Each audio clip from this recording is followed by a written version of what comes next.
Woo!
Welcome to the Mafia Sports Report on the Buffalo FAMbase Network. I'm your host, Tommy, to the highest degree, to the TOP from the 313. And by my side is my main man, my toucan Sam, the one they call the Apex Man, Mr. Mikey. What's going on, brother? What up, brother? Just trying to get ready. I got off work late, so I was unprepared for this, but we'll work through it. It's all good, man. Look what he does for the Mafia. Shows up right after work. Doesn't care. No food in his stomach. No. That's what he does for the Mafia. Thank you, Mr. Mikey. Thank you, Mr. Mikey. Yeah, go Bills. Damn brother. right, go Bills. Happy Monday. Hey, man, happy Monday. And I do want to start this show out by saying happy 50th birthday to a living legend, my main man, Mr. Eric Molds. Happy birthday, brother. Ooh, 50, huh? 50, man. And I do want to play something real quick. EA Sports is in the game. Emos, holla back. Madden NFL 2004. So we talk about Josh Allen being the first Buffalo Bill player ever to be on the cover of Madden. But I was pretty damn excited back in 2004 when Eric Molds got to be on the intro of Madden. So that was pretty damn cool because, back in the day, we were terrible. But yeah, man, thank God the D-Hop news is done. Yeah, Jason, it is over. No more having to talk about that crap anymore. It is what it is. I still think the Buffalo Bills should have probably pursued that a little better, but it goes on. Life goes on, and now the rest of the receiving corp has to show up because if they don't, this is going to be if you think this, by the way, if you guys think this topic, this D-Hop conversation is over now, it could be, but I'm going to tell you right now, if this season these receivers don't step up, this D-Hop conversation is going to be like crazy in the offseason next year. I'm going to tell you that right now because I promise you, Mikey, everyone's going to be screaming, why didn't the Bills do what they had to do to get D-Hop? That's if the receivers that we have in the room don't show up. Now, if they do, Brandon Beane's going to be brilliant. He's going to be the man. He didn't jump the gun, didn't overpay, whatever you want to say. But I'm just being honest with you guys. Yeah, the Barkley situation in the news. Yeah, man, is in the news. I know. Now Barkley, you're talking about Saquon, I'm guessing. Saquon is not happy. He wants to get paid. And, man, I got to be honest with you guys. I like him. And I listen, but I have a tough time paying running backs. I do. I feel for these GMs because, yes, they're important. You got to have a good running back, but it's such a risky move after 5-6 years on a team. It's so risky. You can almost just let them finish out the rookie contract and get another one. I know it's a crappy thing to say, but if you look at some of the running backs that got paid, Gurley, there's others that, I just not thinking right now, but most of them fade out, man, or get hurt. Zeke, yes, I'm sorry. You're right. Elliott got a huge contract, did not work out. It's a risky move, man, when it comes to running backs. But I don't know, especially with running backs that had major injuries, and Saquon had an injury early on. Right? So I don't know, man. Giants are in a tough situation, guys. That's tough because if you let them walk and you're really, or whatever you got to do, you're in a tough situation. What is going on, Red, White, and Bills, man? So yeah, I don't know what I would do. Honestly, that's tough, man. What would you do, Mikey? I'm just curious. That's a good question. It's tough, right? It's so tough. Honestly, this year, I probably would have signed him. I don't know if I would have given Daniel Jones $40 million. You know, he's not taking his 10 though. He could get 10 this year. Yeah, but I think I would have. That's a lot. I think I would have rather gone the free agent quarterback route and signed Barkley than give Daniel Jones $40 million a year. Because think about some of the free agents out there. You know, you had Derek Carr out there. You know, Jimmy G was out there. Aaron was looking to get moved. Like there was actual quarterbacks out there that they could have gone out and got. You know, that like Derek Carr's not making $40 million a year. I'm surprised on that contract. I still am so iffy on Daniel Jones as far as Daniel Jones go, but I don't know, man. I just feel like paying a running back that kind of money, man, it's a roll of the dice, bro. It's such a roll of the dice. It absolutely is a roll of the dice. And I think that's where GMs are that's where they get stuck, man. Because there's so many of them out there that they can either draft. That there's so many running backs, man, that come out of the draft, and even free agents that you can get kind of cheap. Like, you know what I mean? Like, think about it. So they really wanted to move. I mean, there's Kareem Hunt out there. You know, there's Dalvin Cook. I mean, running backs that might want a little less, just because they want to get paid. I don't know, man. I don't know. They're in a tough situation, but $10 million, if I was him, honestly, that's a pretty good chunk of change, man. I would play for the 10 and just get a new contract after this year. Ball out.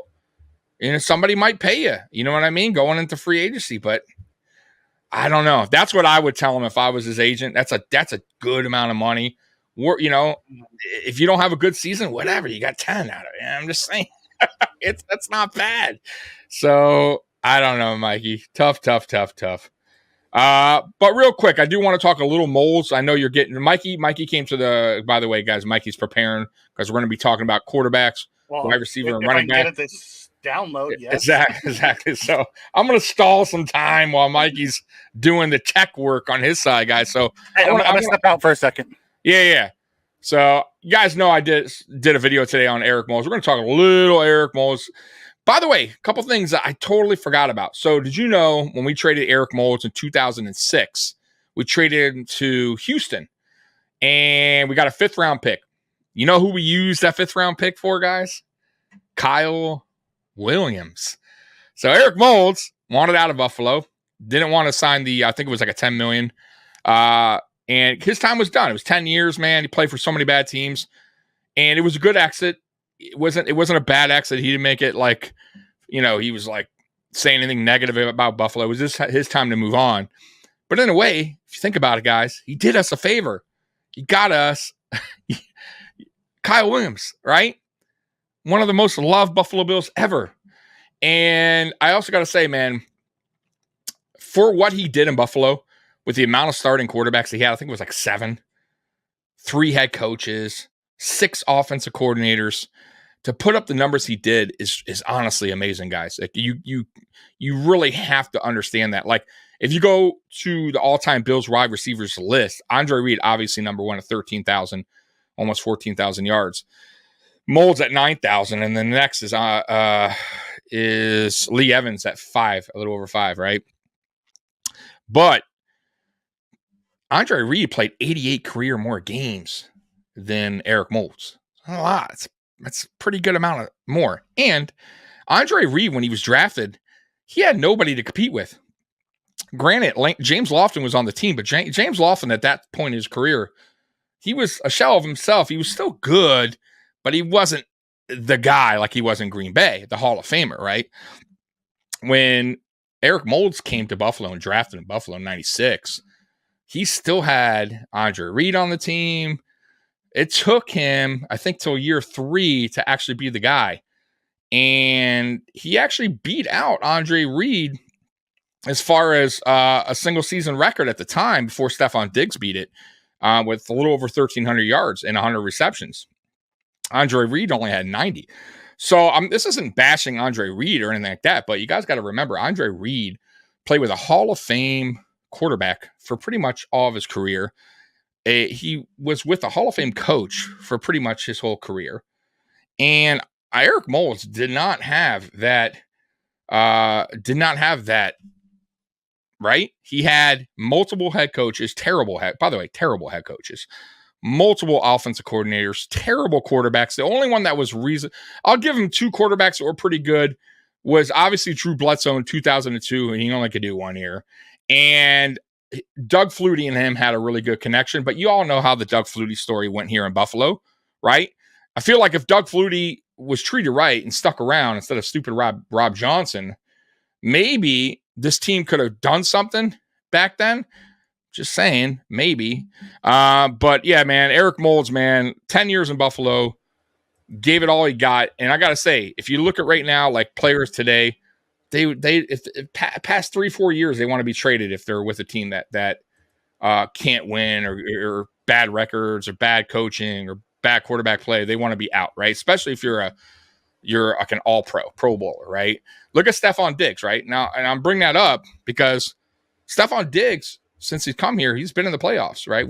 Every single season. And look at his frustration after 3 years here. Eric Moulds here, 10 seasons. And he didn't say anything, nothing. He just played football. It is what it is, man. He was here to stay, and he gutted it out, and you got to give him credit for that. So I definitely give Eric Moulds so much credit for being a Buffalo Bill for that long with that like craziness going around him. And once again, man, I'll say it again. I love Fred Jackson. I love Kyle Williams, and they do deserve to be on the Wall of Fame. But Eric Moulds deserves that shot first. He deserves to be on the Wall of Fame. And I think they'll probably put him on when they build the new stadium.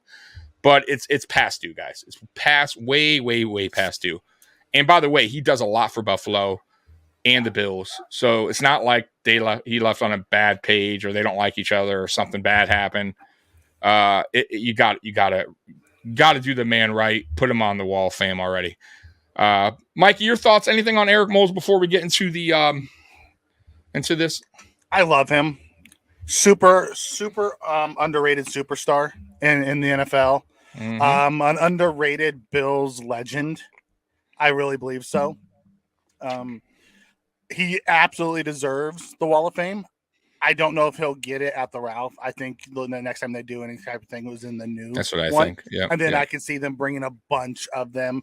I can see Kyle Williams. I can see Eric Moulds. I can see Fred. I can see those guys going up. Yeah. And I don't think they're going to do a Wall of Fame like where they do it around. I think they're going to have kind of like what the Yankees did where they have a plaque room and they're going to go into like a shrine inside the new stadium, which will be kind of cool. Yeah. But he deserves to be honored. Like Eric Moulds was my childhood, man. Like through my teens and on bad teams, on horrible teams. And he was excellent on really bad teams, and I just think about what he could have done with a really good quarterback. Right. Really maybe possibly Hall of Fame. I his know numbers borderline Hall of Fame as it is. Yes. You put him 5 yards short of 10,000, Mikey. I mean, that's him impressive. Peyton Manning. You go put him with Peyton Manning. Head coach. Would have good head coach. Yeah. Right? He would have the Marvin Harrison, Reggie Wayne numbers if he was with him. 100%. 100%. I don't think. See, that's what I'm saying. It's funny because a lot of Bills Mafia, and I'm not saying you guys in the chat or anything, but there is some that just came on board, right? That are young, and I understand, obviously, right? We understand that, but I don't know if they like truly understand how great this guy was, or any of the former Bills players that once, put on a Bills uniform that don't get the credit, like a Fred Jackson, Kyle Williams, like guys that really didn't, these guys, new Bills Mafia didn't really get to see, but.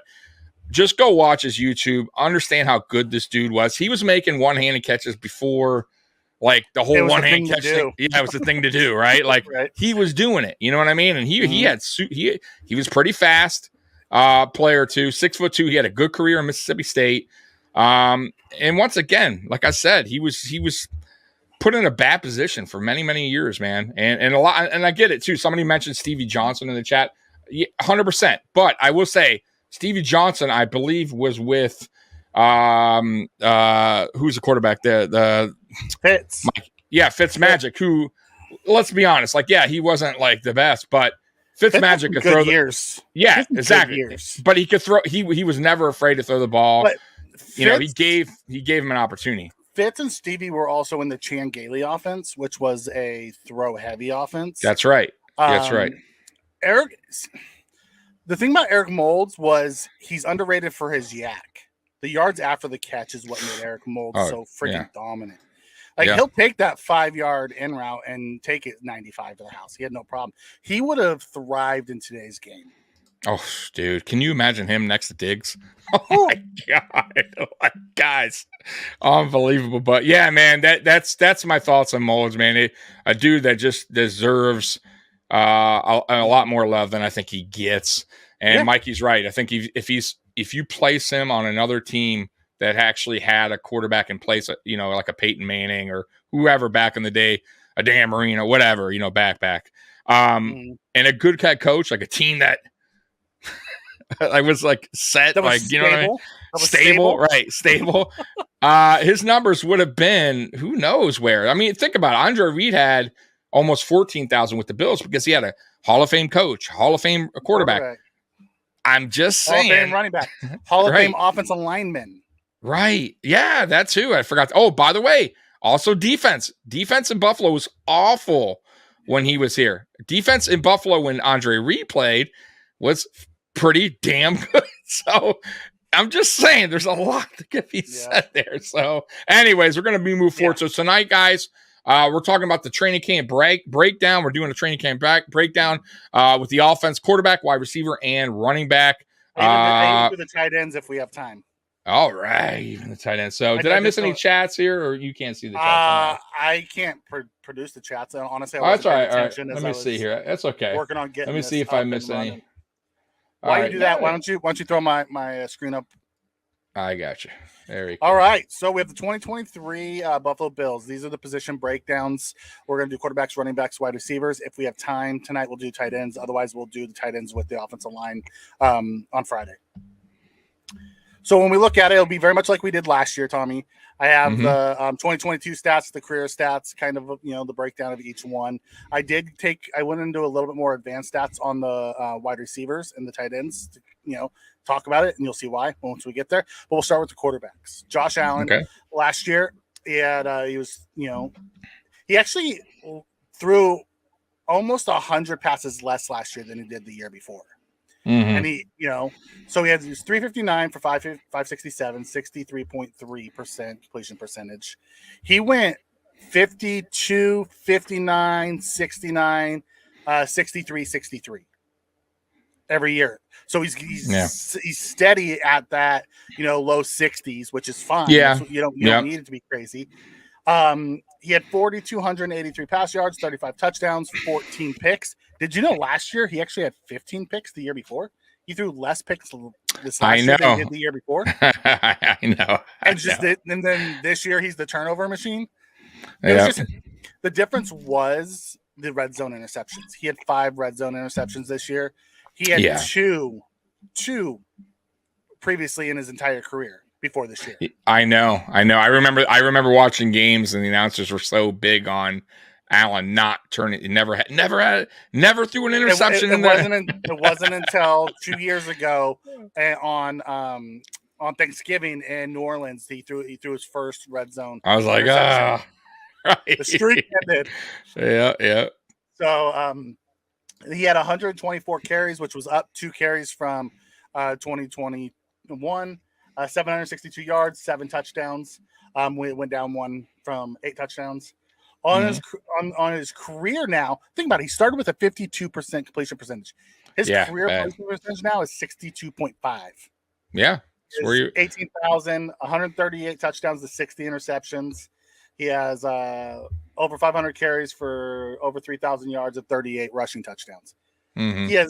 He has 138 passing, 38 rushing, and he has 2 receiving. And I just didn't have room to add that. Right.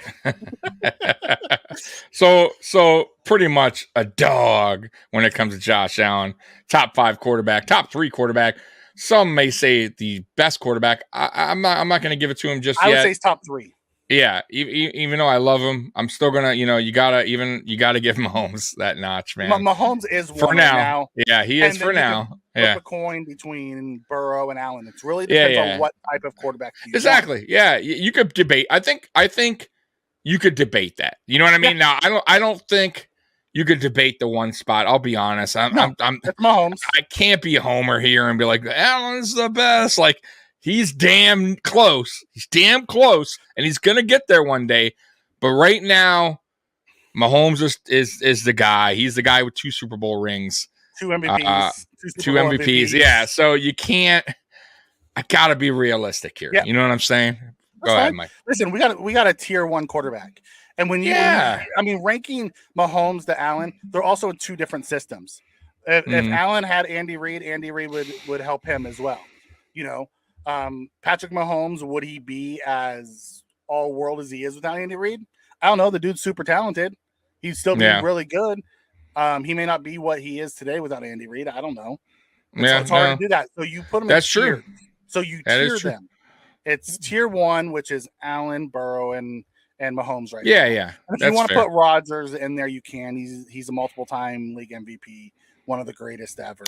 I still want it. I want it. I want it. Not right now. Not in the stage of his career. Yeah, I wouldn't either. But if someone wanted to argue it, I wouldn't fight it. And then you go to tier where you have the Herberts and the Jacksons and all those guys. By the way, somebody mentioned McKenzie. Jason did cause a few of those interceptions for Allen. Matter of fact, even Cole Beasley, when Cole Beasley came back last season, I forget what game it was, but it hit him right in the chest, man. It bounced off and got picked. Got picked, man. I forget what game was that was, but it was late. I was like, I don't remember. I was like, man. So James Cook as well ran the wrong route. Went one way. Josh Allen was through the other. That was an interception early on in the season too. Mm-hmm. There was a lot that wasn't really his fault. There was some that was, like the play in Minnesota was definitely his fault. Like, he just read it wrong.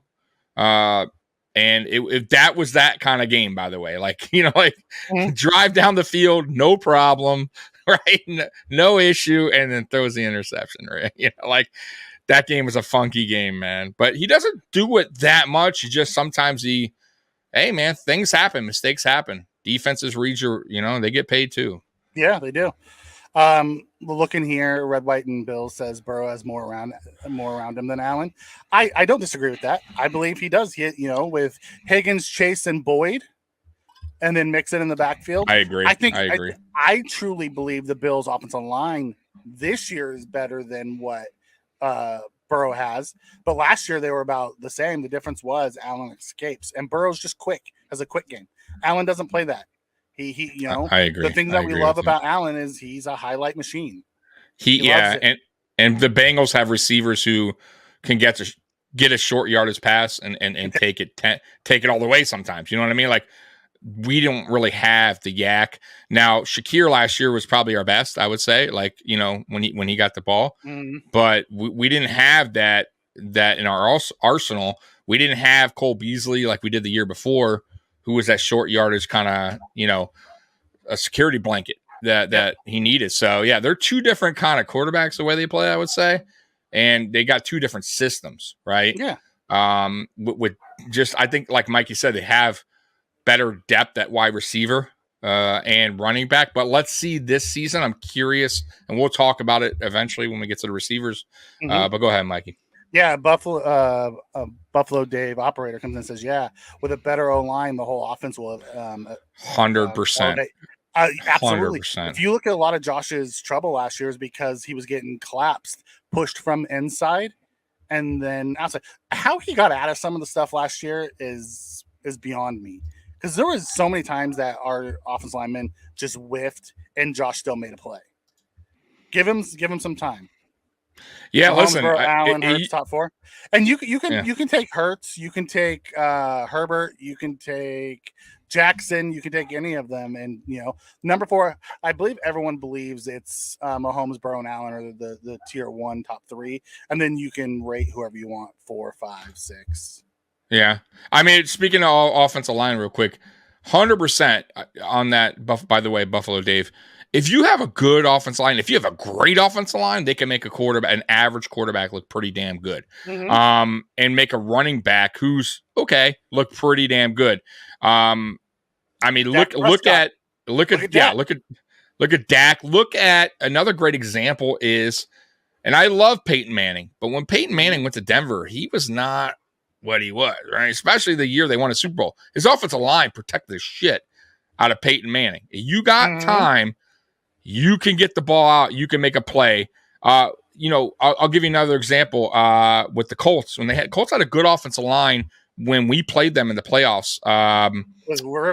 With Rivers. And if you gave Rivers time, an old agent, bro, he'll get the job done. He'll pick you and apart. You see it in the NFL, man. Quarterback has time. I don't care who they are.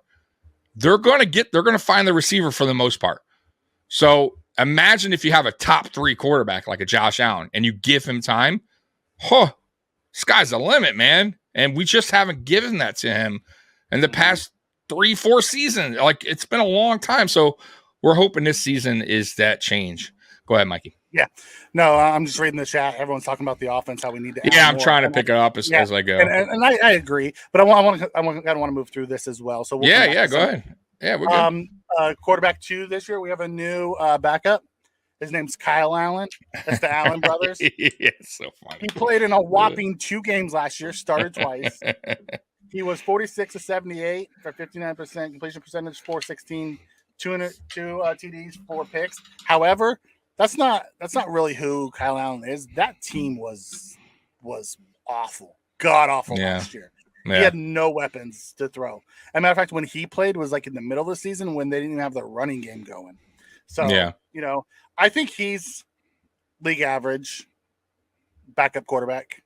Nothing younger too. You know what I mean? It's not an old guy who's going to come in and just, move around so slow. Like, he can move in the pocket out of the pocket a little bit too. So, but hopefully we never see him. You know what I mean? Like, I never want to see that guy. Yeah, that's what Red, White, and Bills says. He's like, if Kyle Allen has to play, Lord help us all. Oh, dude, I would. It'd be rough. It'd be rough to watch. Rough season. Yes, Jason. Josh Allen is the engine that drives our entire offense. You take that engine out. Yeah, I agree. It stalls. Like, Josh Allen makes that. He's 80. What did they say? I think there was 86% of our offense. Right. He is by himself. No, he's everything to this offense. Let's be real. He's everything. The offense is totally. It's him. The offense is molded around Josh Allen, right? Running game, passing game. I mean, you name it. It's Josh Allen's offense, right? So you take him out of the equation, you're in trouble. We're in a lot of trouble. Like, I'm being real with you guys, and hopefully that's never the case. Hopefully Josh can stay healthy throughout his career in Buffalo. But you need a backup quarterback. You got to, because you never know, But Kyle Allen, I got to be honest, Mikey. I haven't seen much from him. I don't know much about the guy as far as his play. I mean, from what I saw, look at his career numbers that are on there. Look at his career numbers on there. He's a 62 points, vision percentage.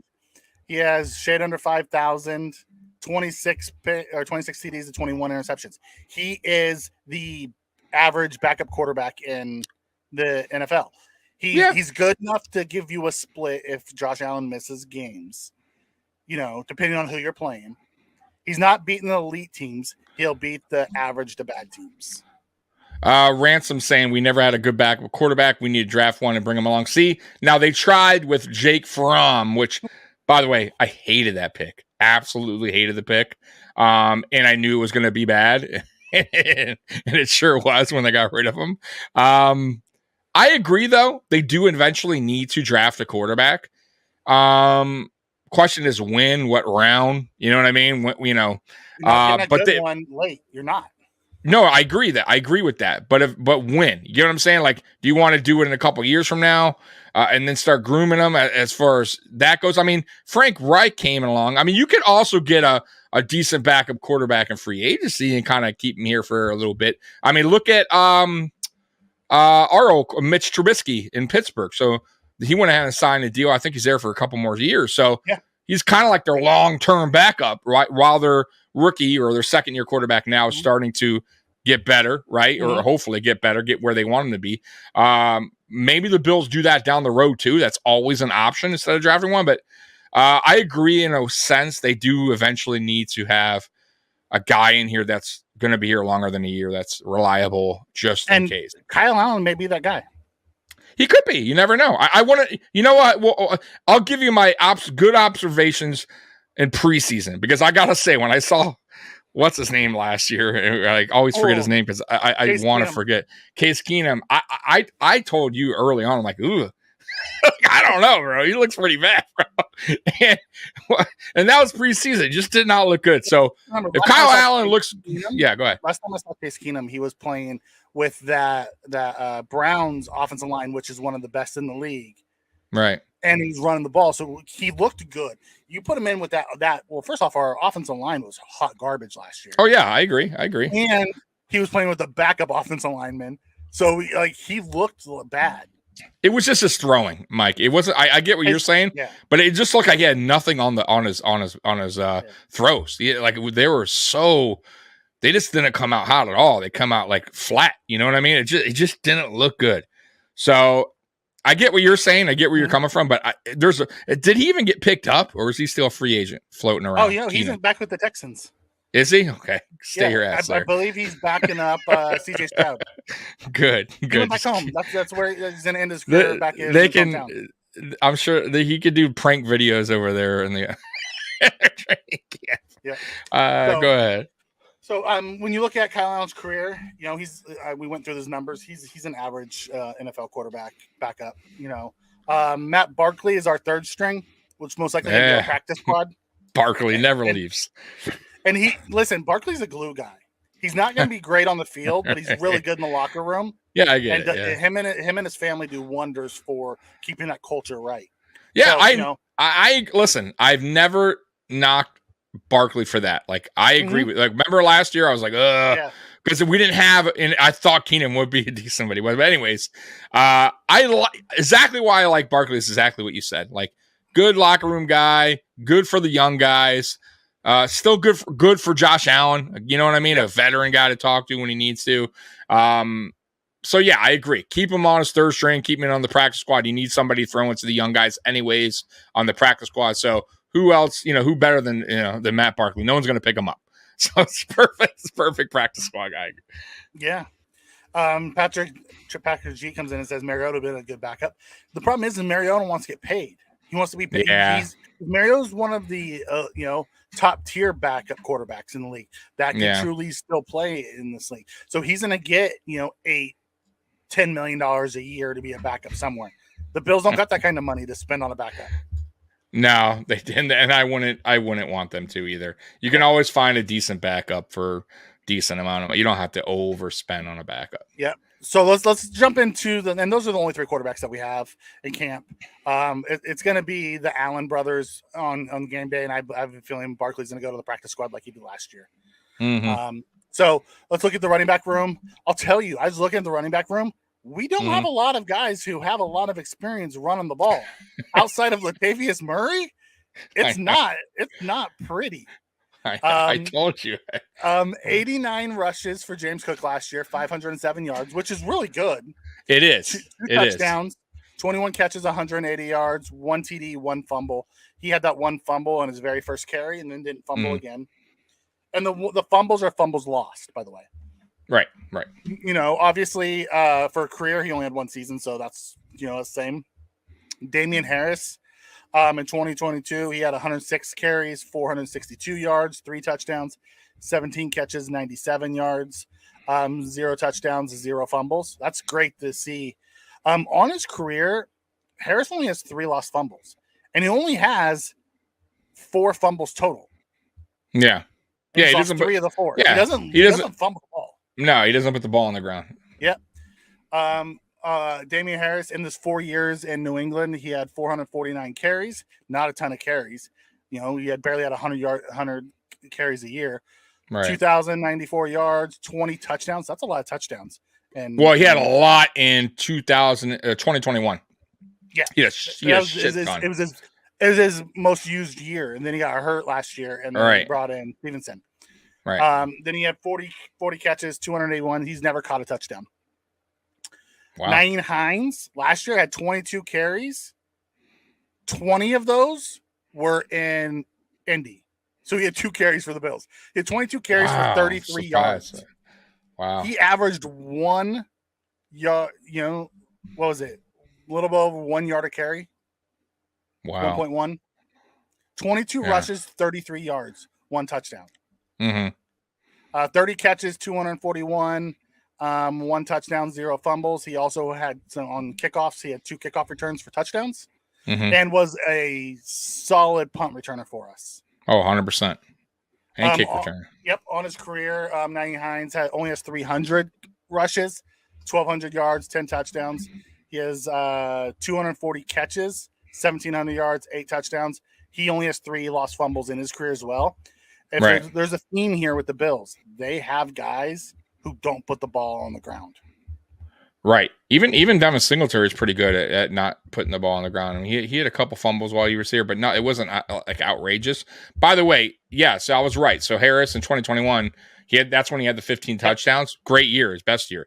But here's the problem with Harris, and I'll keep telling you guys this, and we're going to go over this in a minute. He can't stay healthy. And that's the reason why you see the amount of carries he had in New England and the amount of rushing yards. He probably would have had way more than that if he actually played full seasons there. He didn't. Like 2021 was his best season because he stayed healthy. Other than that, he's been just not available. And that's not good. Like, especially for a running back. And this is why I tell you guys, paying a running back is tough for me because of this. Because you look at a guy like that and go, let's just say hypothetically, you pay this guy a lot of money because he had the good year in 2021. And then boom, he gets hurt again in 2022. It's like you're right back to square one and you're looking for a running back. It's like you don't want to be stuck like that. And there's a reason why that Brandon Beane only signed this guy for 1 year. Like, I'm just saying, like I'll be honest with you guys, man. Like he's not guaranteed to make this team. I'm going to be totally real with you. I don't think it's guaranteed though. I'm just saying we're going to get through the list, but I think Murray, honestly, which you're going to get to in a minute, I think Murray is going to be competition for him. But go ahead with your list. So let me just talk about Damian Harris real quick. In his 4 years career, he only played in 2 games his rookie year because they just didn't play him. He wasn't hurt; they just didn't play him. Then 2020, he played in 10 games and started all 10 games. Then 2021, 15 games. 2022, 11 games. Yeah, not good. That's not good, guys. Like, you really understand. That's bad. That's bad for, especially considering his age. Drafted in 2019, same year as Devin Singletary. Like, he's just not been healthy. Like, that's not good, guys. That's what I'm trying to say. It's very concerning. Yeah, he missed a lot of games. A shit ton. But he's not. But he's also played more games than you want to give him credit for. I get it, but once again, I feel like the one thing the Buffalo Bills have struggled on is short yardage and goal line. We got him for that reason. He gets hurt like he's been, and now we're stuck again finding that guy. Or Murray. No, if Murray's gone, let's say Harris beats out Murray. Murray don't make the team. Let's just say he's a cut candidate. Let's just say hypothetically. Then that's what I'm saying. Then you're gonna have to go fish for Murray. Is Murray still available? You know what I mean? Like, by then, you never know. You know how the NFL works. It's funny that way. So I'm nervous, man. But go ahead, because we're not done, and we'll go through all the running backs. So then we went through Hines'. So Latavius Murray last year, he had 171.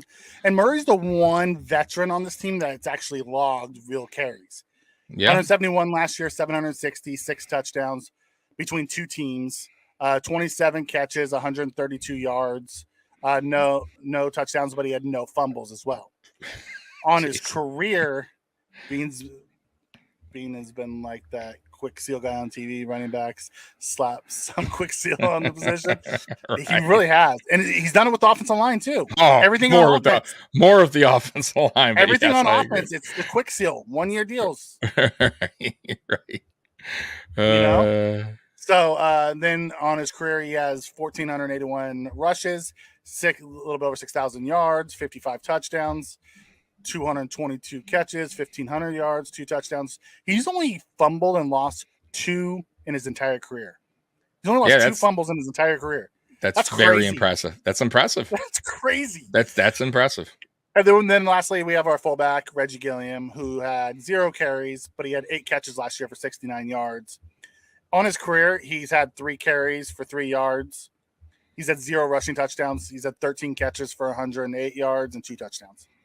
So glad to have you on, Beth. Go ahead. Yep. Welcome. So, when we look at this lineup, Tommy, honestly, I think Hines is the one that should be on, cut patrol. I think Murray and Damian Harris are pretty close to locks to make this team. It wouldn't surprise me if all 5 of these guys were on the team. I can kind of see that. I mean, think about it. Last year we had Tywan Jones as that special teams only guy, and then we had Hines, Singletary, and Cook. So we had 4. Hines could be that special teams only guy, and Cooks, Harris, and Murray could be the backs. Yeah. I guess the question is how much I get. Okay, so there's a couple questions here. One, how much do they value Reggie Gilliam as a fullback? Will they use him? Because I felt like last year, and by the way, this is not a knock on Reggie Gilliam. I think Reggie Gilliam really should be used more as a blocker, as a fullback, and he's not. I felt like last year he was like just not used much. Used early and then forgot about it. Exactly. Used early, and then we kind of did some. Then we used him as a receiver at time. Like, he had that decent game where he caught the touchdown, a couple, and the Dolphins game actually came through in week 3. He played actually pretty well in that game, but we didn't use him down the stretch pretty much, down the second part of the half season. Barely saw him on the field. So I wonder what their plans are with him as far as being a fullback. Then you got Murray. And then you got Hines and Harris, right? James Cook is making the team, right? Yeah. I'm not going to even bring up James RB1. Cook. Right, RB1, exactly. So here's the deal. I think it's going to. I do think there's going to be a cut there. I don't think they're going to keep all these guys. I just don't. I think the odd man out probably would be Hines at this point. And the reason why I say Hines is because of this new kickoff rule, and we have Hardy now, who could do punt returns as well. And I think Hardy also does special teams. Like, there are some things we can use with Hardy, and I think keeping Hines here, and you could save some money with Hines by cutting him. So that's the reason why I could see Hines also being cut for the money of the salary cap. But I got to say, it's going to be a camp battle between Murray and Harris. And can Harris stay healthy? Will he get dinged up in camp preseason? Because Murray has been relatively healthy throughout his career, especially late in his career, and he's put up pretty good stats for an older running back. I think I saw a stat somewhere where like he's second in touchdowns and running backs in the last 2 seasons, something like that, something crazy like that. Like, he's up there, Mikey. So he's not like a bad player to have on his team. And that's why I think he's gonna make the team. I really, unless they trade Hines, I see all of these guys making it. Right. Bill says he risks. Yeah, but listen, I get it, but you got to remember the new rule. And I just have a feeling that special team coaches are just not going to have their players risk. Well, I mean, you still have the punt return. No, I get the punt return, but Hardy's electric at punt return too. So then it comes down to, okay, they want to use him at receiver, because the Bills never take their slot guys. The reason why McKenzie became more of an offensive guy, if you do a lot of special teams, you don't do a lot of offense. It's the way they don't put too much on your plate. Paying Hyde's contract in cash. He's not going anywhere. Do you know about that? I could swear if they cut him, they save some money. I don't know about that. If they cut him this year, they save 1.6. If they trade him, they save 3. Yeah. Here's the ultimate. Here's the thing, man. I questioned 2 of the position battles that we coming in. running back and wide receiver going into the season. And the more that I look about this running back room, guys, it's I don't know if it's I think it might be a bigger question mark than the receiver room, because I have the receivers as the biggest question mark. But man, and I will get to that next, but it's not impressive. I got to be honest. I like Murray. I like Hines. I like Harris if he can stay healthy, but they're all big. You got an aging Murray. You got a Hines who wasn't really used and probably isn't going to be used as a running back in Buffalo system. You got Harris who can't stay healthy. You got Gilliam who's not a running back, he's a fullback, and then you got James Cook who's coming in his second year. That worries me. Gotta be. And I was thinking the other day too, and we talked about this Friday, Mike, with the Kareem Hunt situation, being a free agent. How much does he want? What's his worth out there right now? What's his value? I honestly, guys, I'm telling you, I would sign Kareem Hunt today and cut 2 of these guys if I had to. I'd get rid of Hines, save some money there, and maybe Murray, and go with Harris and go with James Cook, Hunt, and Harris. And I would feel way more comfortable going this season, but I know they're not going to do it. But I just feel like you could get Hunt for a reasonable offer, reasonable deal, and you would kind of take that question mark away from the running back room. You got a veteran guy in there who's solid. Go ahead. You talk about Kareem Hunt. He's only played 1 full season. Oh, yeah? Yeah. And that was last year. Well, he's also split carries a lot with. But what I'm saying, he's only in games, he's only played 1 full season. Yeah, that's crazy. That is wild. So that's some great. But so when you talk about Damian Harris as a guy who's I get injured, that, but if you look at, if we're going to compare career stats, who's a better running back? Oh, that's fine. I'm just saying. 2019, 8 games, 13 games, 8 games. Then last year was 17. So Hunt's missed a ton of time too. Yeah, I don't know. I'm just saying overall, but overall, I roll the dice more on, and I'm saying keep Harris though. I didn't say cut Harris. I would say if you're gonna get, I get what you're saying, but I also feel like Hunt's more of a better player than Harris. He's more dynamic. He's I'll roll the dice. I'll go in the season a little bit more comfortable with Hunt than Harris. You get what I'm saying? I'm just saying overall as a player, what you could do on the field. You know what I mean? I don't know. Well, Hunt had his rookie year. He had 1,300 yards and 8 touchdowns with the Chiefs, and everyone's like, okay, this guy's going to be a superstar. Then he got in trouble. And then he came back. And really since then, the most carries he had was in 2020 when Nick Chubb got hurt. He had 198 carries, 841 yards. But since then, it's been like 43 carries. But are they due to injuries? I mean, I don't know. You got to remember, he's also splitting time with Chubb. I mean, he's one of the best running backs. It's games played. So unless they just made him inactive, which I doubt. Which I doubt too. I just don't remember him being injured. I mean, I could be wrong. I haven't looked at his official injury chart, but either way, he missed a ton of games over the last 4 years. Yeah, I'd have to see. I don't know his all. I just would feel more comfortable with him almost he averaged than the any yards other per back. attempts, same as Harris. Yeah, it's I think the difference is Hunt is a 2-way player because he also catches the ball really well. Where Harris he's a one trick guy. I'll listen. Maybe Harris. I will say this. Maybe Harris on a 1-year deal. Has something to prove as well. Mm-hmm. It's kind of a prove it deal. And maybe he'll ball out for us. Maybe we'll get the 2021 Harris. And that would be awesome, right? Shit, give me 10 touchdowns. It doesn't even need to be 15. I'd be good with it. But this running back room still, man, it's gotten me a little worried. And I do think it will be a battle, at least between Murray and Harris for that backup spot, but we'll see. I do believe that too. I believe that 100% of who's going to be that. I think they all have a role kind of carved out. Yeah. But I think that short yardage back, there's absolutely a battle between those two guys. Exactly. James Cook and Hines are fighting for 3rd down carries. Right. Harris and Murray are fighting for short yardage. I'll tell you another thing I worry about with Cook, as far as Cook goes, is pass protection. Wasn't very good last year in pass protection. Got better at the end of the year. Everything got a little better, but he needs if you're going to be RB1, you have to be a little bit better at pass protection. Got to improve that. Now, I know Singletary started off bad as well his first year. Was not bad, but wasn't the best. He improved year after year. Maybe James Cook could do that and put a little weight on.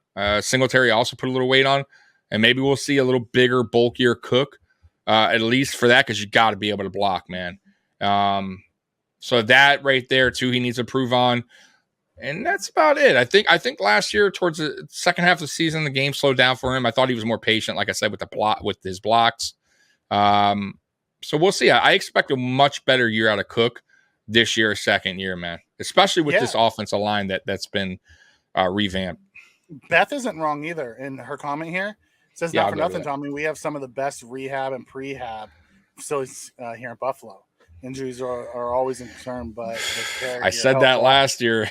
Well, listen, last year was an anomaly. Like, I know, I get it. And I agree. I agree with Beth. We've been known to have the best facility here, best training staff. I get rehab, whatever. I get that, but I'm just saying some guys are, and I'll give you an example. Guys that we cut, like Marquez Stevenson, he just couldn't. No matter what we did, he couldn't stay healthy. Mm-hmm. It's even Hodgins. Now Hodgins finally got healthy, but let's be real here. His first 2 seasons, I think, he was always hurt. He didn't even get to see the field and that's when we weren't having any injuries, and he just could not stay healthy. So some players, for some reason, just have that injury. Just have it. Yeah, a lot of them have those soft tissues. The thing about the Bills' training staff is they do a really good job of keeping guys on the field when they can manage the injuries they do have to keep them functional and active. That's where those training things come into play. The soft tissue stuff, the pulled hamstrings, things like that. There's nothing you can do about that. No, absolutely nothing. Our facilities aren't going to fix that. Some guys have, unfortunately, this is the way their body is made up, and it happens. It does. Some guys are injury prone in college, come out in NFL, and they stay healthy their NFL career for the most part. I mean, some guys were healthy in college and just get in the NFL and just cannot see the field. So it's weird sometimes. Some players just cannot. I mean, I look at the one guy, it's Shane Ray. The weirdest injury is his wrist. Ooh. And he couldn't get it right. Retired. I like Jason's comment. He says, "Hey, if we do, Jacobs will be a free agent next offseason." The problem is Jacobs wants a big time money, and the Bills don't have big time money to give to one of these backs. So Barkley's going to be a free agent next year too. Him and Jacob both didn't sign. But do you really? We just talked about. Do you really want to pay, or do you want to just get a running back in the draft, or just see where James Cook is? Look at would be exactly what we wanted. But look at the Jets. Better last year. No, I get it. And James Cook might wind up being a very good running back. We don't know that yet, though. We'll see. This is an important year for him to see his, if he could take that step, the next step in his career. Mm-hmm. And they'll know. Listen, I think by the end of this year, they will know what they have in James Cook, in my opinion, by year 2, right? If it's not him, they don't see that. I honestly, Mikey, I wouldn't go out and get a free agent. I would go through the draft and find yourself a good running back. It doesn't need to be first round. There's running backs going second, third round that are good running backs. Mm-hmm. A lot of the elite ones lately have been second rounders. So listen, I'm just saying, I would not. There's no need to pay a running back.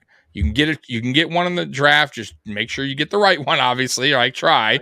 Right. Scout them good, draft them, and you got him for 4 or 5 seasons on a rookie contract. You don't need to spend that kind of money. And then when the time comes, if he's the guy, then you figure that part out. But no, running back. Listen, running backs are.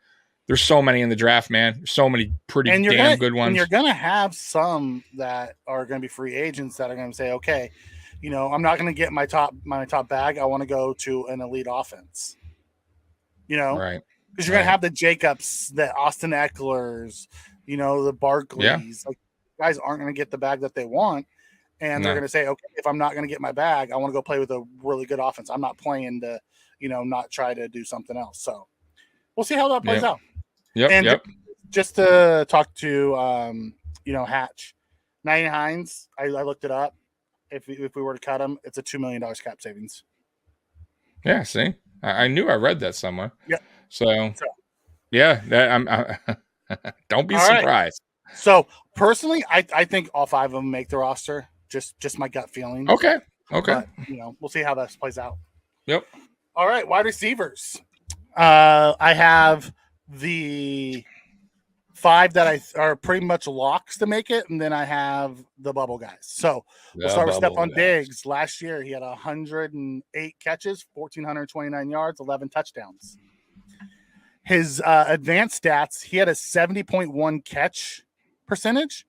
He had 8 drops, which is a 5.2%. I was surprised that was the most drops he's had in a season since his 9. I know. He had 8 drops. Yeah, I thought I read 9 somewhere, but either way, 8, 9 don't. 9 was Gabe. Gabe had 9. Oh, okay. Either way, it's still a ton of drop passes. Now, mind you, it doesn't show you the drop. The doesn't show you the passes either. Like I'm not. Yeah. I don't know which ones he dropped. Some of them could have been Allen's fault as well. Some of them were like behind him, but there was a few that were just like. There was one of the Dolphins game that I watched week 3. It was right there, man. Just drop. I'm like, wow. There was like 3 or 4 like that this year. Yeah, I'd probably say half of the drops could have been a better pass, but he got his hands on him. He probably should have caught it. Yep. On his career, he's 69.1% catch percentage. He has 30 drops, which is a 4.2%. So last year was I'll chalk that up to just a weird year for the whole. Yeah. Gabe Davis last year, 48 catches, 836 yards, 7 touchdowns. He had a 51.6 catch percentage. Mm-hmm. Half. Just a tad over half of the balls thrown his way he caught.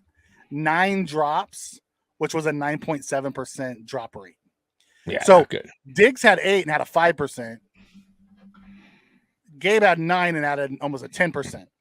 So it tells you how much more he throws to Diggs than he throws to Gabe. Yeah. But yeah, I get it. But not. Stats. It's still. I have to see them all. All right, go ahead. I'm sorry. If we look at the career stats, Gabe's career, his catch rate's only at 54.1. And his 17 drops. So he wasn't a huge drop artist until this year.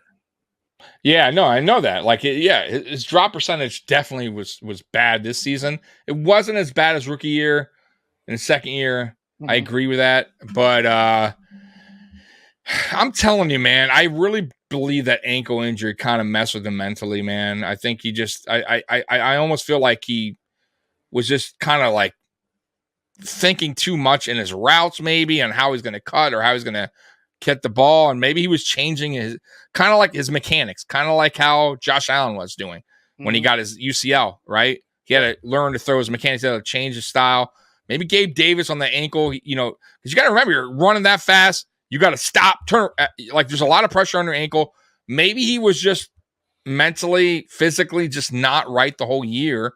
I still think Gabe Davis can be that guy. I still think he could be a solid number 2 in this league, man. I just think that last year was his moment or his first moment at number 2. There was a lot of attention on him. I think he, the injury didn't help early on. And I think maybe got in his head a little bit too. And I don't think it was that bad of a season. 800 yards, a little over. I mean, that's not an awful season for a guy that had that many drops. 1, had the injury 2. If he can stay healthy, he can get that drop percentage higher, better. He's a 1,000-yard receiver. And that's what we want as a number 2. And I don't think anyone could complain at that point. Yeah. So we'll see what happens. Go ahead, Mike. And someone in the comment said at least Gabe's issues are fixable. He has a 54.1 career catch radius percentage. I'm not sure that's fixable. I think he is who he is. He's going to catch about half the balls that are thrown to him, and they're going to be big plays, and that's what it is. You have to remember, Diggs or Davis is also a big play machine. He's not catching 5-yard slants. The dude's catching 25, 30, 40, 50 yards downfield. He is our deep threat guy. Look at his average. I think it was like 17, right, per catch, something crazy like that. Last year. So he is our deep threat guy. Now that might change now that we have other receivers that we're going to talk about. Mm-hmm.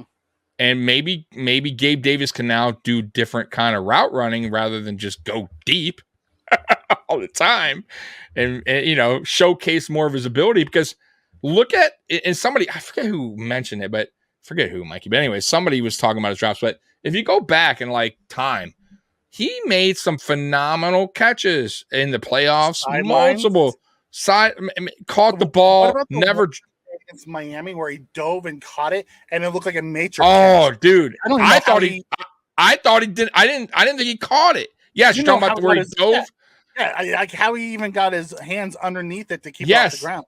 The ball didn't even move. Like it was like, duh. Like, so he had. You guys have seen the ability. You have seen the great catches, right? If he was this big drop guy, like throughout he would have never made those catches. Would have been in and out of his hands or drop. Mm-hmm. You know what I mean? Like, I still feel like, who still has that kind of a problem a little bit? Dawson Knox. Like, I remember the Dolphin game, perfect example. So he had the same kind of play. It was Josh Allen threw it. It was a catchable ball, and he it moved on him on the hit the ground a little bit. Gabe Davis was almost the same kind of play, like low to the ground, and Gabe Davis made that catch, right? Made it happen because, so Dawson Knox, I still think sometimes has the case of the drops as well.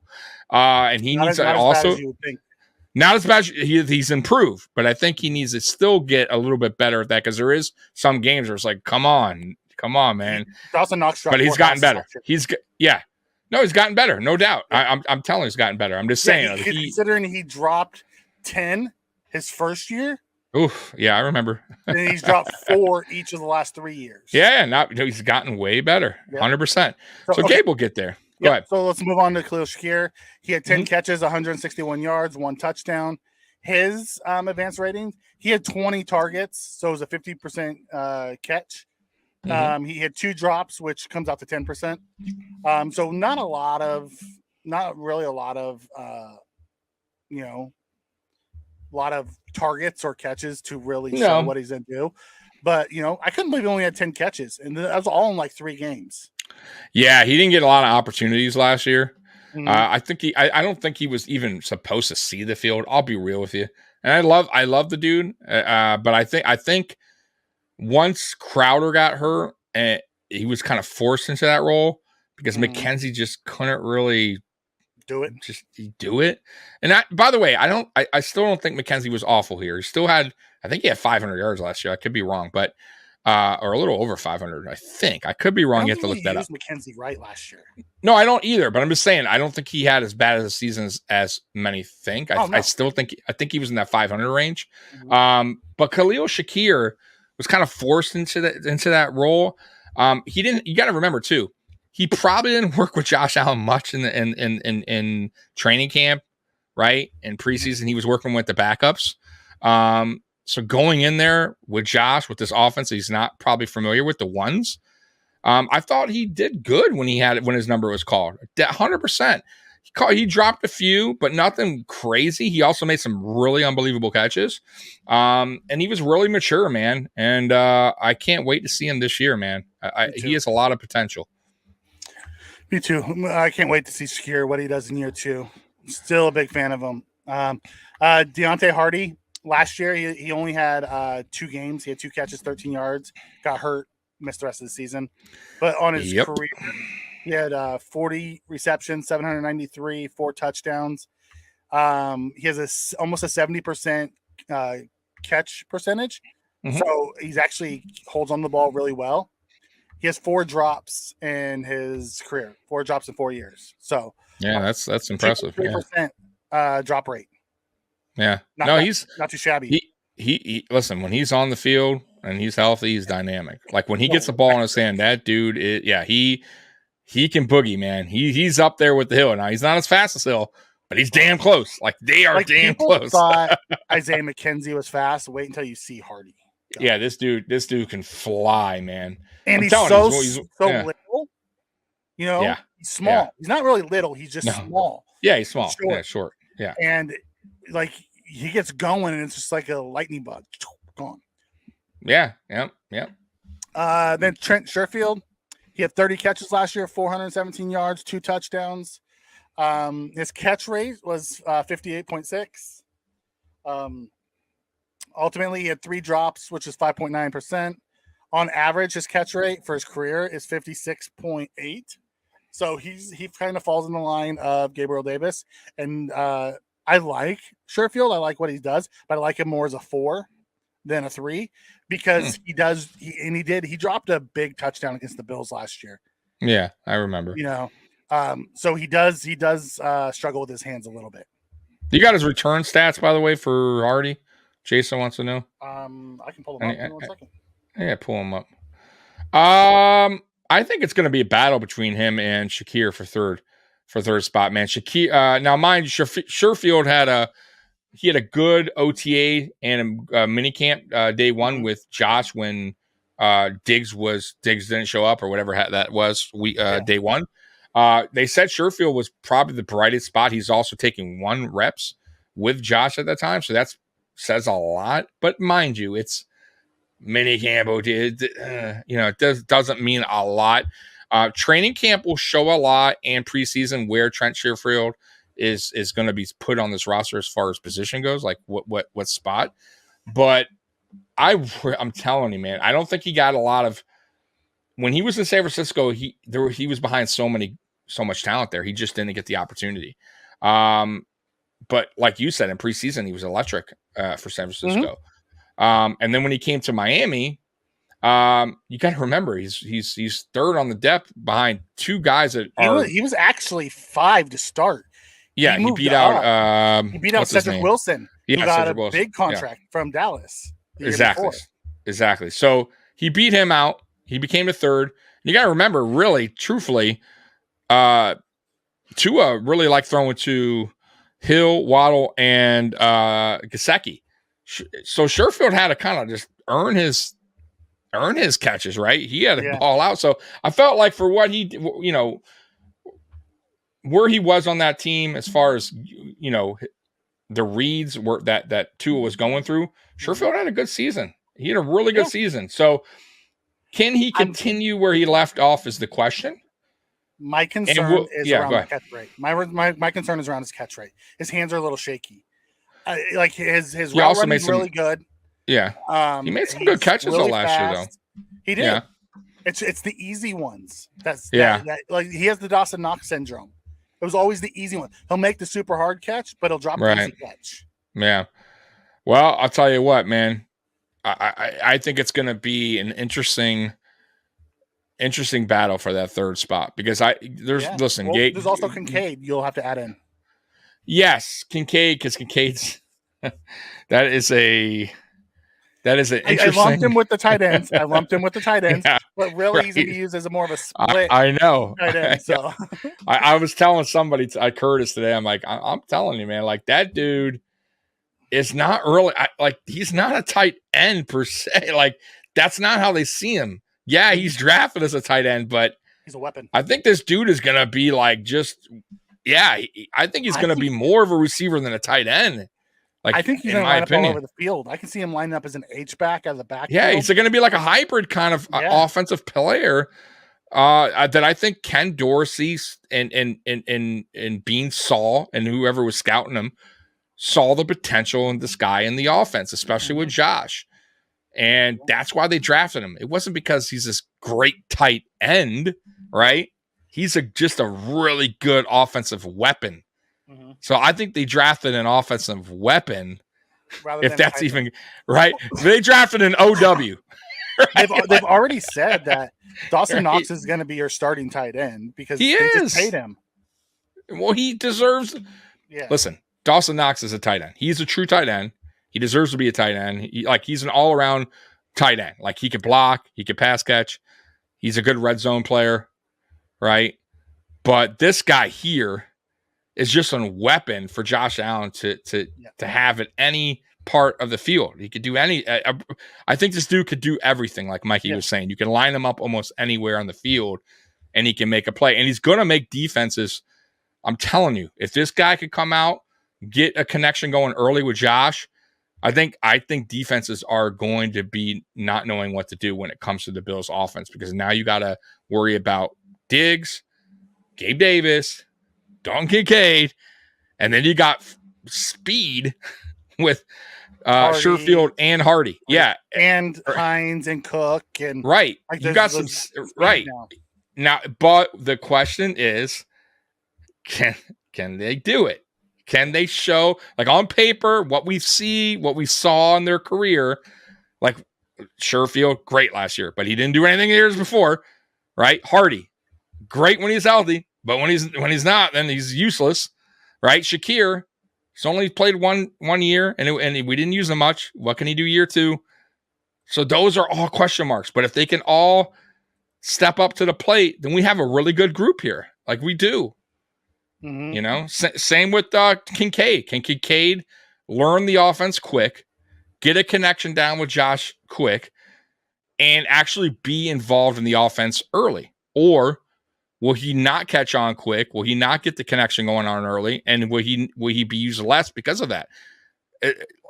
It's really going to boil down to training. I'm telling you, training camp is going to be so huge for these guys, and their roles on this team in the regular season, Mikey. I'm telling you. Yep. Yeah, I don't disagree. Yeah. Quickly to answer the question on Hardy's punt returns. His last full year of punt returning was 2021.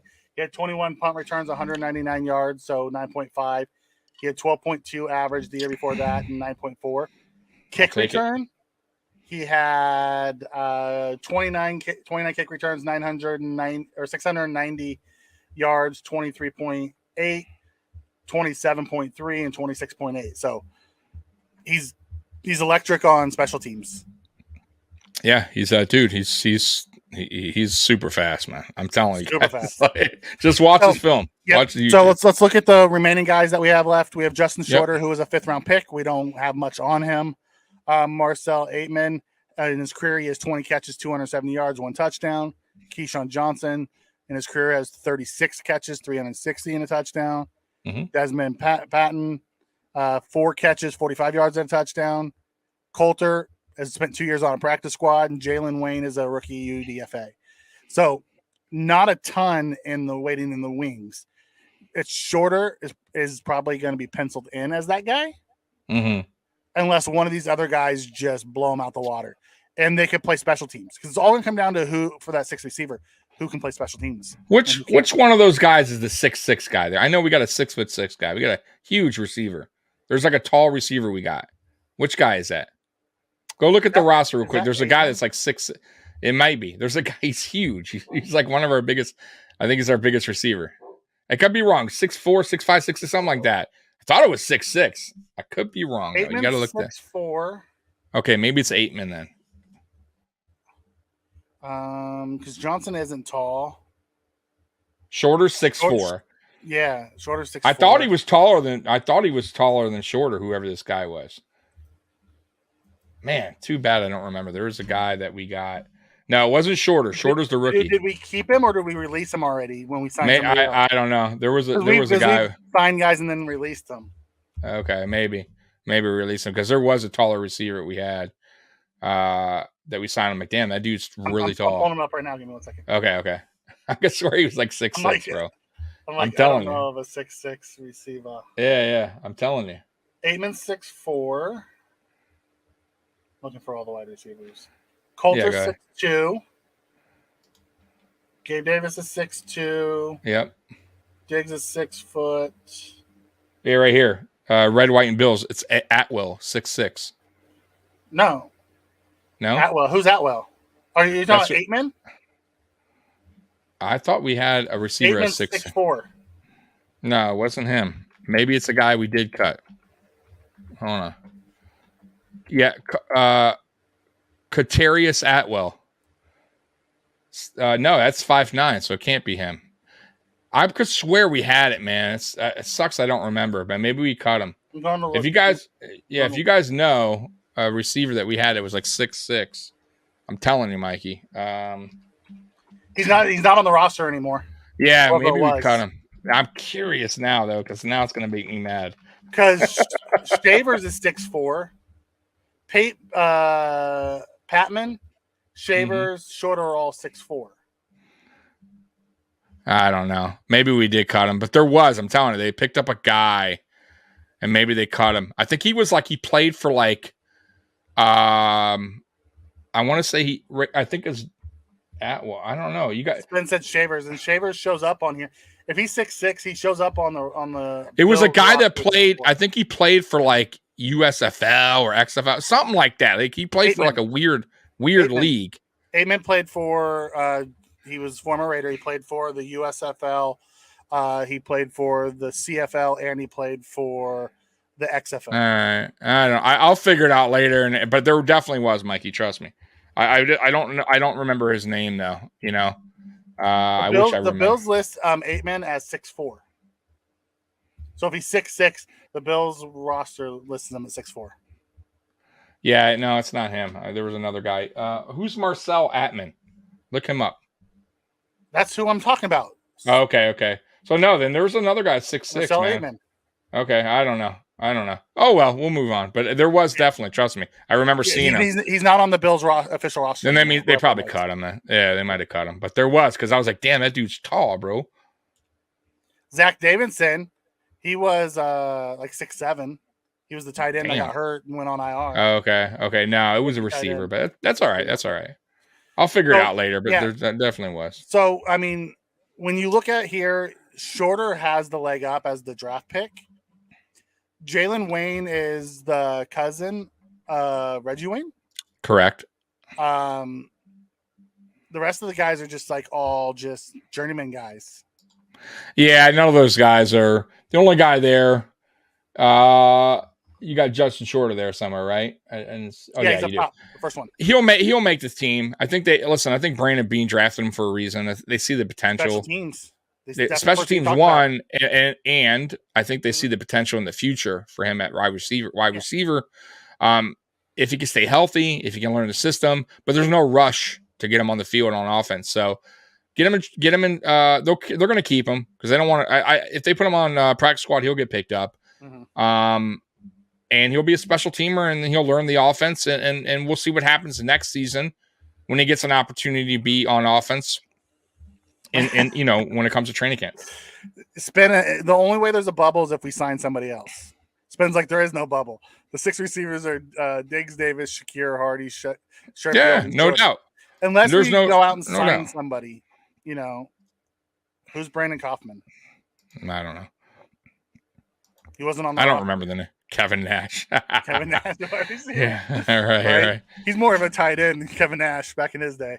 So that kind of gives us through and through for our 3 position. We'll do tight end next week with the O-line. Yeah, we'll do it Monday. That's fine.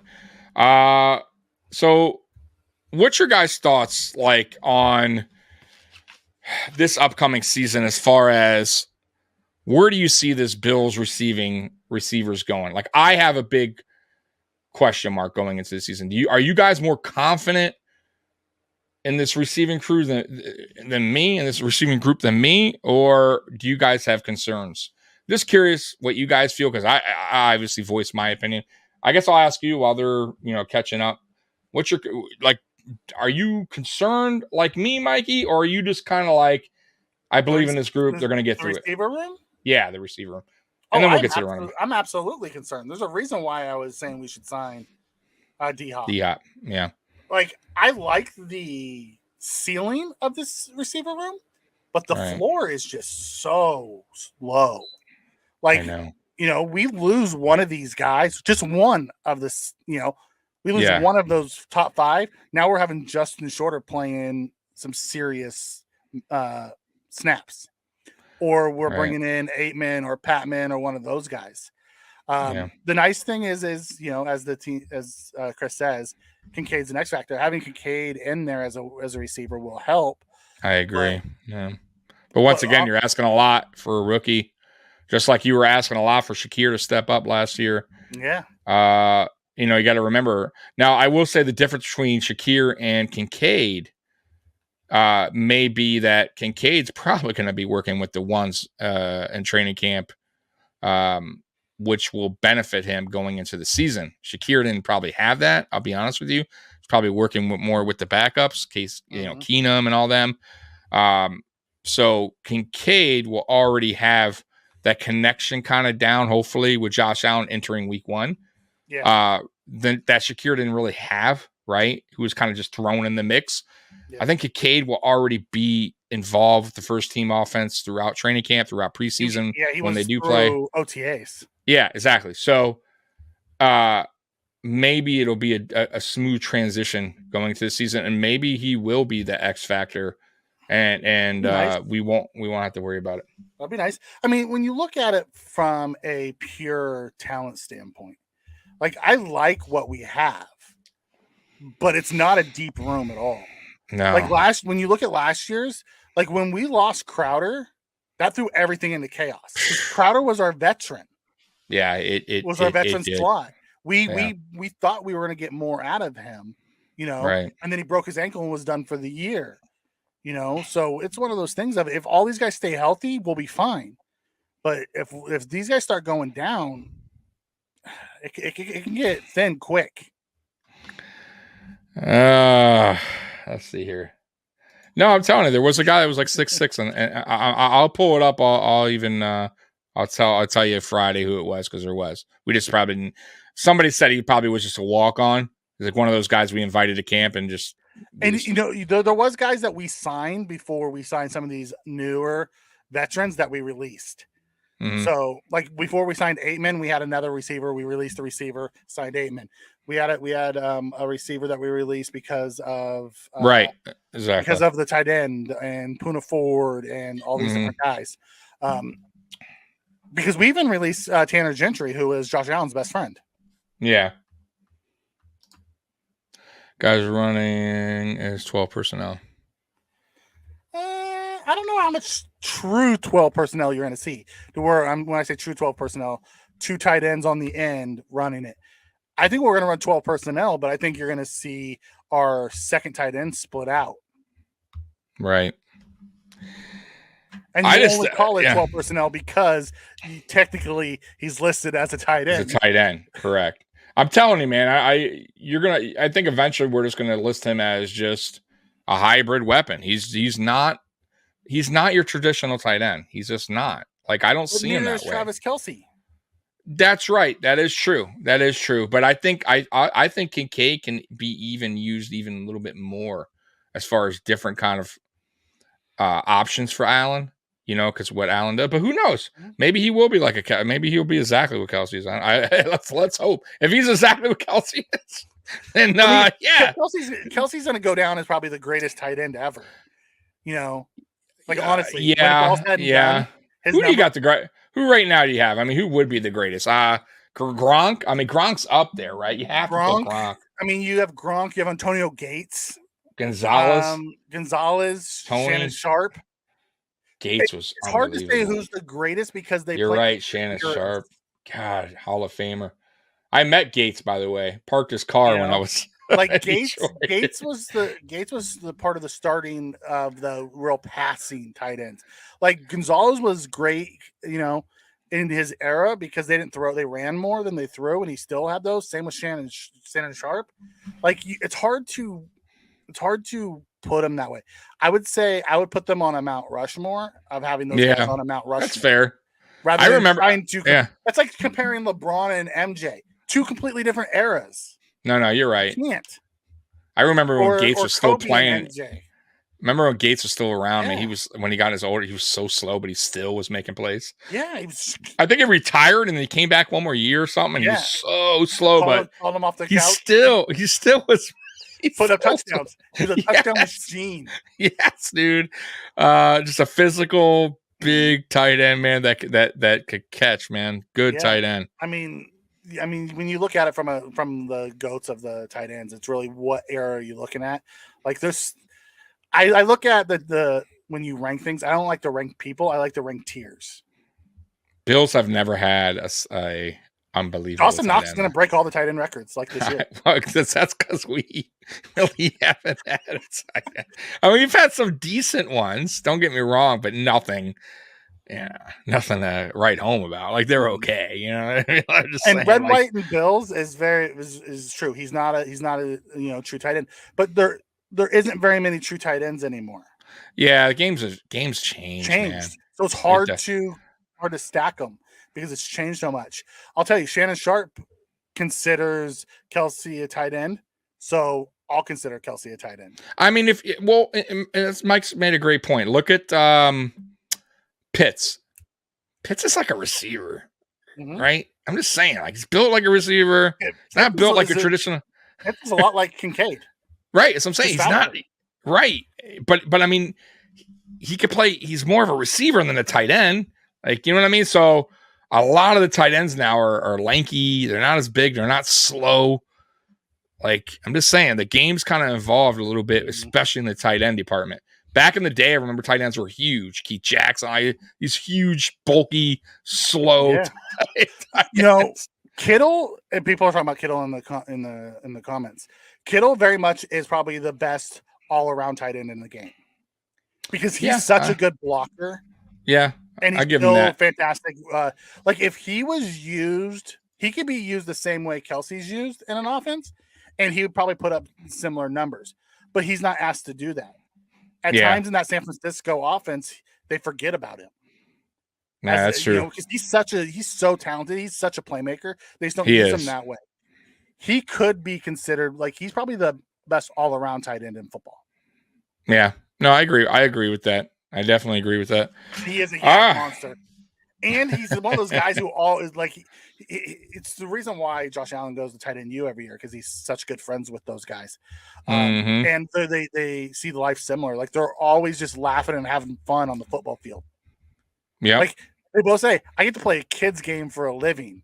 How do you not enjoy this? Exactly.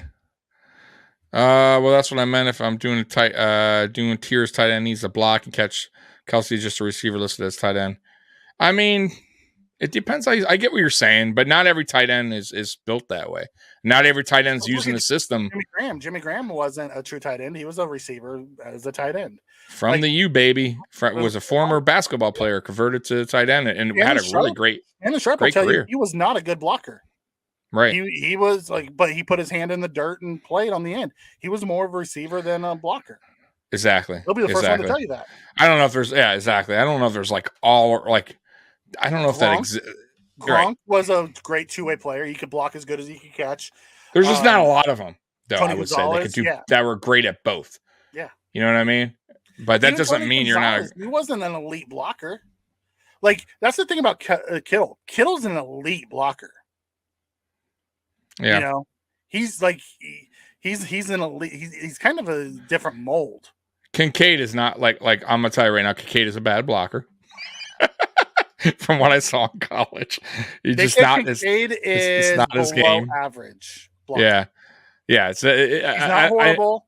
He'll get in the way, but I've seen him trying to block defensive linemen, and now he's gonna be split out. He'll be blocking wide receivers. He might actually be a plus blocker now. But I've seen him. Listen, he can play physical. I've seen him play physical, but I've also seen him get blown up against linebackers. But I don't think that's. Once again, I don't think that's what Buffalo's gonna use. I just don't. I think he's gonna be more of that wide receiver type player. He's not gonna be really asked to block much, and he's just gonna be a playmaker on offense, not really used out there to block. It's not gonna be his thing like a Kelsey. He's just not. And I think they understand that. They understood that when they drafted him. They know what they know what they're getting in Kincaid. They know his weaknesses and they know his strengths. So let's hope and obviously the strengths outweigh the weaknesses. Absolutely. And that's why he should have been a top 10 pick. And I totally understand why we drafted him when we get up. I get it now. But I would say this though. If we didn't get Torrance in the second round, I still might be a little bitter on that pick because we needed offensive line help. Luckily, Bean bailed us out and got it. And I was happy. Me and Mikey were like, all right. You wanted Torrance. See, I wanted Nolan Smith. Honestly, listen, I wouldn't even have been mad if it wasn't Torrance. If it was an offensive lineman that I wanted no part of Antoine Harrison. He was the last tackle on the board. I wanted no part of him. Right. I wanted us to take Nolan Smith at that point because I thought he was a top 10 edge rusher that fell to the end of the draft. And he would have been able to learn from Vaughn. And he's built very much the way Vaughn's built. And that would have been a fantastic, transition through a couple years, and then he turns it over and he's that guy on the other side of Groot. However, getting Kincaid, now understanding that Kincaid was the best pure pass catcher of the draft. Okay. Right. Yeah. And then we came back and got we got Torrance in the second, and then we signed Leonard Floyd and Puna Ford. Can't be mad. It made up for it. Made up for it. It did. It really did. It really did. So I think I'm more excited. I'm excited for Buffalo Bills football, obviously, but I think I don't know why. I think this is the first season going in that I'm kind of excited to see what this defense is going to do under McDermott. Like, there's so many. I am so nervous about that, Tommy. I'm nervous, but that's what I get you, and I'm with you. But that's what makes it exciting for me. I don't know. You know what I'm saying? I don't. Like, to me, I don't know why, but it's like, I get where you're coming from. I do. I'm with you. But at the same time, it's like, I felt like for the first time, they finally built a defense with some good quality depth, especially on the line. And we got guys coming in our second year, like Kyer Elam, Christian Benford. And we got Trey White coming back healthy now. Yeah. And then you got Vaughn coming. Healthy. Yeah, yes. You got Vaughn coming. You got Leonard Floyd. And then you got the McDermott factor, right? He's the question mark. Because and then, by the way, Poyer Hyde coming back. But it's like, I know what the team can do. Like, I know the players are all good, man, solid. But the question mark is, like, what can McDermott do with this defense? Now that it's in his hands, there's no one we can point the finger to and say, yeah, this is it. Like, and I want to see that aggressive style defense that we haven't really seen under Frazier, right? Since McDermott's been head coach. And that's exciting for me because you have now the guys to do it if you're trying to be aggressive, right? You have aggressive corners in Kyer and Christian Benford, right? You have an aggressive defensive line and edge rushers that can get after quarterback. You got your linebacker now who's like a hybrid linebacker. You got Taylor Rapp who can come in and get after the quarterback too, could play both safety and linebacker. Like, it's exciting. Honestly, it's exciting because I know what the offense, like, listen, I love the offense. I love Josh Allen. Like, it's already going to be exciting enough, right? Like, it's always exciting, but the defense is what I want to see, like, because I've never seen it with just McDermott calling it. You know what I mean? Like, if McDermott can bring that style he had in Carolina and Philly, yes, then we got ourselves more so Carolina. Carolina. But even in Philly, not bad defense. If he could bring that style and bring that style into the playoffs, most importantly, then guys, watch out. Like, this team could be very, very dangerous in the playoffs. If the one thing that's let us down every year is the defense for the most part when we got into the playoffs. So it's going to be interesting. It's going to be so interesting. And that's why I'm kind of excited to see how this defense plays out under McDermott. But I get your nervousness. I get it. But at the same time, it's exciting, man. It's exciting to see what McDermott can actually do now that he is in full control. This is it. You right? There is no more excuses, no more pointing the finger. Like, it is your. And I want to. He was also. I also want to see him defensive coordinator before he became a head coach. He was an elite defensive coordinator. Oh, I know. That's what I'm saying. So I want to see him get. I want to see how he handles it pressure wise, like how he gets heated. Like, I want to see him get going after it. You know what I mean? He has double duty now, Mikey. Double duty, head coach and defense coordinator. Yep. So two things. Yeah. One, I was wrong. The rookies report tomorrow.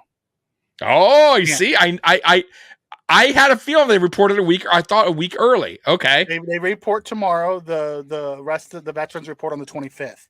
So camp technically opens tomorrow.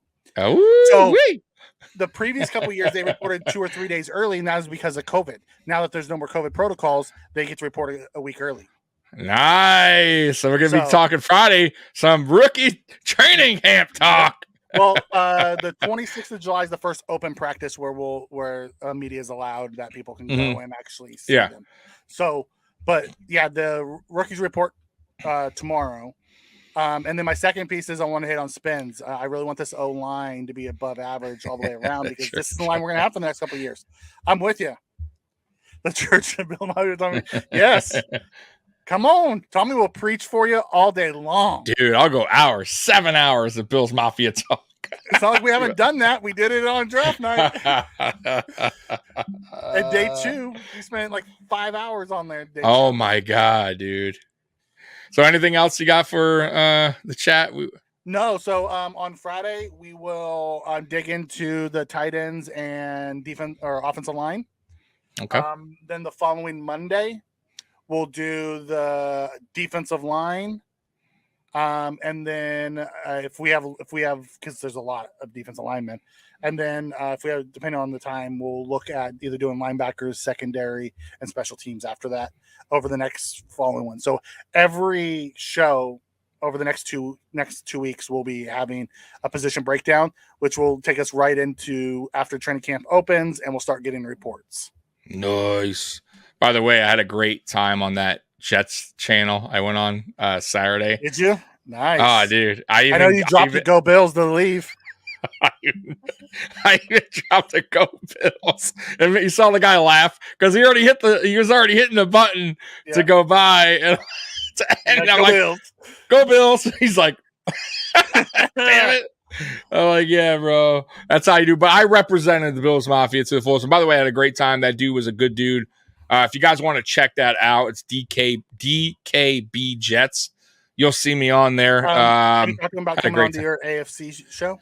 Yeah. So he's going to be like a guest here and there on the AFC Shakedown too. Really nice guy, by the way. Really, really nice guy. Easy to talk with. Let me talk, and y'all know I could talk. So, he let me, go on my rants and everything. And so he didn't take podcast on a Jets show. Yeah, pretty much. And he didn't take anything. Let me ask bad. You yeah. What's his take on the Jets this year? It was really, honestly, it was more of a Buffalo Bills podcast. It was a lot about, I guess it was just wanted to know, how I felt, how the offseason went, all that stuff. We talked a little bit about the Jets, a little bit about Zach Wilson, a little bit about Aaron Rodgers. And basically it was just me, voicing my concerns with his team. He actually thinks the Bills are still the team to beat. He's still... so he's one of the true football fans that understands that. Yes, and that team gets. And even if he said it is what it is, but I got to give him credit. He was an honest dude. He saw, he sees the potential in his team, but he understands too that the Bills are still the team to beat. They still have Josh Allen. They still the fact that we had a good offseason as well. So he was talking about. I love that no one's talking about it too. Yeah. So Spin. He get more words in on the podcast. So if you want to watch a Bills Mafia podcast on a Jets podcast, go watch it. Because man, it is what it is though. But he'll be he said he'll be as coming on as a guest this year on AFC Shakedown. So that's cool because as you guys know, last year I'd love to split some times with them too. This season. Oh, dude, for sure. So here's the deal. So we play them obviously, guys. Week one, Monday night. I'm trying to do something, and I'll get it worked out where we go on as a guest on him, and he comes on a guest on ours before that showdown on Monday night. So, and obviously AFC Shakedown. So what I might do is we might wind up going on his podcast, and then Saturday, since AFC Shakedown, I'll have you come on as well, and we'll have this kind of a preview as well, because we're previewing anyways, and that might be a fun thing to do. So, Yeah, I can't wait for this season. A lot of things happening. And by the way, I don't know if Red, White, and Bill's still watching. Hit me up on. I sent you my email. Hit me up if you can, so we can talk a little bit more off air. Cool. And then also for everyone that's here, make sure you check out what's going on in the lineup over on Buffalo FAMbase. Lots of good shows on FAMbase as well. So make sure we're partnered with them again this year. Excited about that. Tommy is just one big. That's how I do, baby. Especially when he starts getting a few adult beverages in him. Yeah, man. Go Bills. Damn right, go Bills. All right, buddy. Well, let's wrap this up. I'm going to go eat some food. Yeah, I don't blame me. Hey, guys, Bills Mafia, we love you. And as always, go Bills. And I'm going to play the outro. Peace! And look at him go! He could go all the way! Touchdown! Touchdown! Touchdown! The Bills make me wanna